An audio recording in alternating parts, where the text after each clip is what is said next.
Hey guys, we're here for an interview with my dad, Dewitt Morris, and he's going to talk to you about his career in the military, joining the Army Air Corps after high school, and then some of his assignments in the Atoll Islands. What's the question? Just to say who you are and explain. Start all over? Yeah.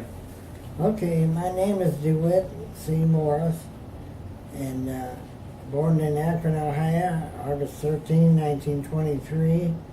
I went to school there and graduated from high school in May of 1942. And then I joined the Army Air Corps in clear on down the road in November the 30th, 1942. And I was inducted into the Army at Fort Hays in Columbus, Ohio. And from there I was sent down to Miami, Florida, where we were given a multitude of testing down there. And I made out real well on the testing. And they asked me what I would like to do. I qualified for many jobs. In fact, they wanted to send me to college. But I said, no, I come in the Army to fight. We're in a war. So you became a flight engineer, and then you went to your training from the B-17 and the B-29, right? That's correct. Okay. I left from Miami. I went to Amarillo, and I went to aircraft mechanics school there. I completed the schooling for aircraft mechanic, and from there I went to Boeing Aircraft Company in Seattle. And they had a wonderful school going on there as the war was going on, and they were producing aircraft like you can't believe. And I did well, very well in the school. In fact, I completed my training on the B-17. I was able to run the engines. I knew all the limitations and everything about the airplane. And I was ready to be transferred out to another assignment. However, at the same time, the B-29 was coming through the assembly. And so they put me on the B-29. I learned all about the B-29, which had an engineer's position on the airplane. Okay. It was a flight engineer position. Thanks, Dad. Let me ask you one question just till we can move it along, because we only got a limited amount of time. When were you stationed in, after World War II, you got out for a little bit during the Korean War, you were in the reserves. Then you went in the late 50s to, you were stationed in Bikini, right? Bikini Atoll? The Bikini Islands, when were you there? Let's see. It's all right, you could look at it, Dad.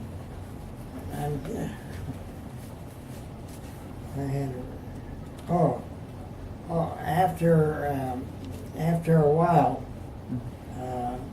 no, I went from Boeing Aircraft, I went to Salina, Kansas.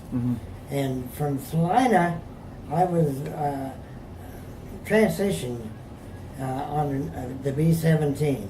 I flew quite a few missions that simulated flying from England to Germany. And it was a very dangerous job. We had to go in and bomb targets. And one time we had a really serious airplane caught on fire. I'd like to let you know that, because we flew for 45 minutes with an airplane that was on fire. We made an emergency landing in Coffeyville, Kansas, and then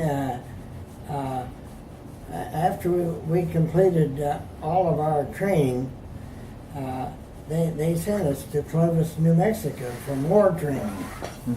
At Clovis, we continued more training as far as aircraft identification,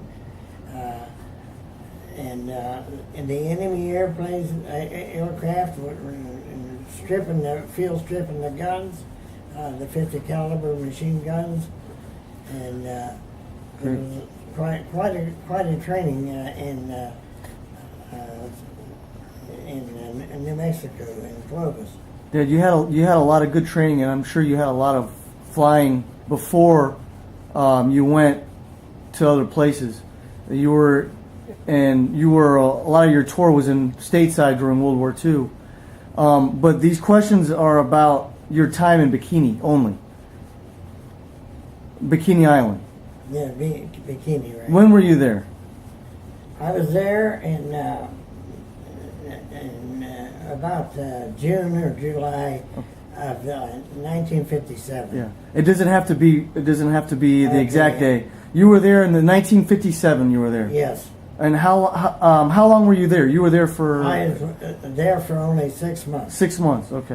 I went to Anahuac, the first island Okay. I went to, and then they decided to send 4 of us, and we went to Bikini Island, and Bikini was more active, Mm-hmm. and I believe it was, because I was there for 6 months, and I witnessed. What was your job there? My job was, we had what they call the L-20. Uh-huh. It was a single engine airplane. Yeah. And we took the scientists that built all the housing and stuff over there. And they were building something that could stand up to a nuclear bomb. And anyway, we would take the scientists and fly them over to different islands. And by the way, Bikini had many islands there. It was about 50 miles across, and it was like a big circle. And there must have been hundreds of little small islands, maybe some of them as small as a needle in a haystack around the island. But anyway, our job there was to take the scientists and the people that was there that was doing all the building and checking the results of the nuclear weapons. Okay. And this was called Operation Hardtack. That was the operation of our mission there. Operation Hardtack. Okay. Yeah, and You got a good memory, Dad.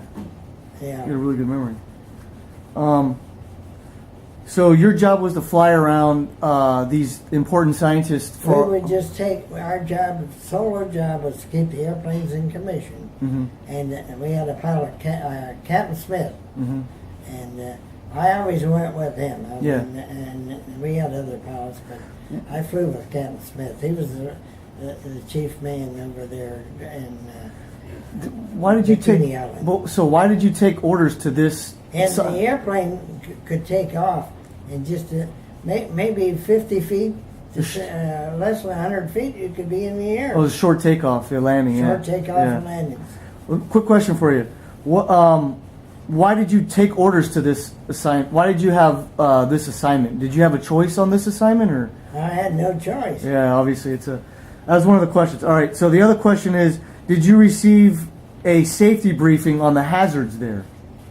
No, I never received no safety briefing on the hazard. Did they give you any medical stuff, or like a nuclear, what do you call it, the REM meter? Oh no, let me tell you a little bit about Bikini Island. Okay, yeah. Give me the conditions. And it was shaped like a banana, and the island was about 100 feet long, That's it? and half a mile. I mean, wait a minute, 1 mile long. 1 mile, yeah. I'm sorry. It was a mile long and a half a mile wide, and it looked like a banana. And it had one real high antenna, so they could talk to the other islands out there. What were the living conditions like there? Oh, they were terrible. We never had Bikini Island and went through World War II, and there was pieces of the war materials that was scrapped. All kinds of battleships sunk, airplanes crashed, and they had no housing. We didn't live in a house. I lived in a half tent, and it was close to the equator and very, very hot. And I would burn and peel, and God. afterwards I had cancer all over my body. I just wanted to let you know that. And a lot of the exposure to these, a lot to the testing. How many did you witness? How many of these atomic bomb? 25. About 25. 25. I was within 25 miles of every nuclear weapon that went off. And most of them were like 10 kilotons. But they put us all on an aircraft carrier called the Boxer. And they backed us out 25 miles, just like we were from the Bikini. And anyway, they set off a nuclear bomb that was 100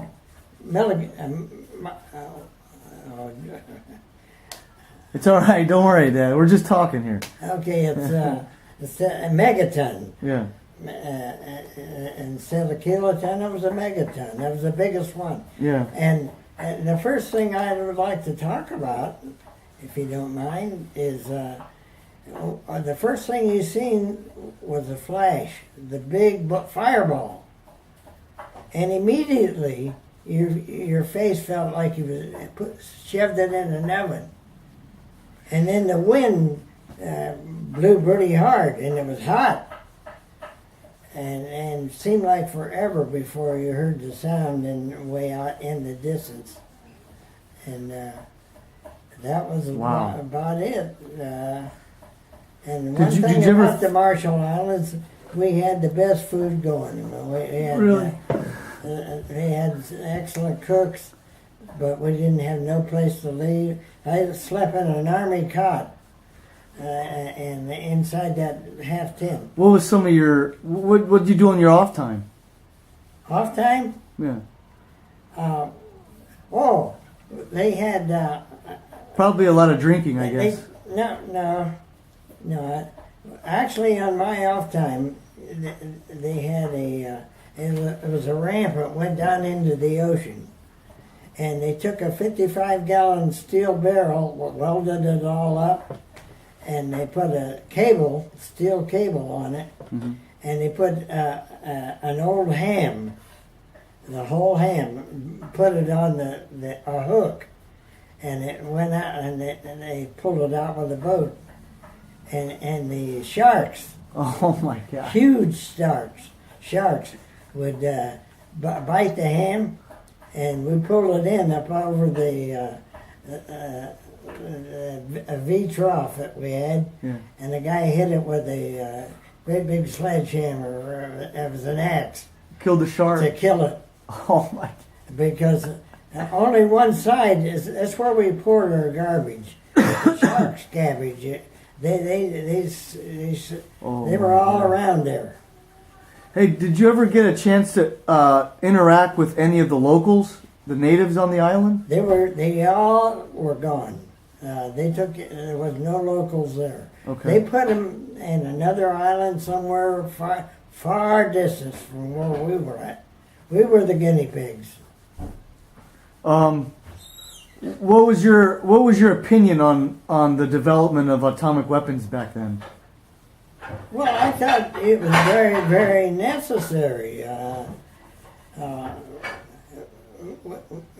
We need to protect our people, first of all, and I believe that's what the science is. They were trying to make a clean weapon, and to cut down on and only destroy the people by the nuclear heat that it produced, because it's 25 miles away and you felt the heat immediately. Yeah. Well, it had to be something really bad. No, I know back in this stage in the 50s, a lot of it was just researching and developing these atomic bombs. Yeah, oh, yeah. So it was really rudimentary because they didn't know what the safety concerns were going to be. Did they give you like a dosimeter or like a nuclear device that can measure the nuclear the REM? We had one, but most of the time we only wore short pants, and nobody wore a shirt. It was so hot.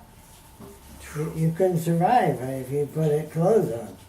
Did they take those devices and did they give it to somebody to look at? Well, nobody really wore them. We left them in the tents. Oh wow! And we never heard nothing about it anyway. After it was over, they could care less. When I worked at the nuclear power plant, that was everywhere. You had those things with you, and you had to scan in and out with a REM meter. How did the friends that you made there? How did they feel about the testing? How did the people that you worked with there? How did they feel about the testing? Well, they had some people that was there all the time, and I forget the company that run it, but they got paid pretty big money, and they had the best of food. But a lot of them, I'm not going to go into that because it's a bad thing that happened. Yeah. They fell in love with each other. Oh, God. So, oh, man. So I'm assuming there was no women on the island, right? But, and anyway, this was a joint military exercise. We had troops from all the branches of the Army, Navy, Marines, and Air Force. And a lot of them really did, like Mark said a while ago, they went and drank this stuff, and they would get in fights. And some of them tried to swim back to the States, and they didn't make it. So there was some guys that died there? Yep. Wow. See, not too many people know about this, about the testing going on there. I mean, they know what happened, but they don't know the inner workings of what happened with the military there. All right, that's all we have. That's all the questions, Dad. What do you want to say? Well, I've enjoyed talking to you all, and I met some of you people up there when I was up. When we had the hurricane down here, and it was nice meeting you. And God bless you all. See you later.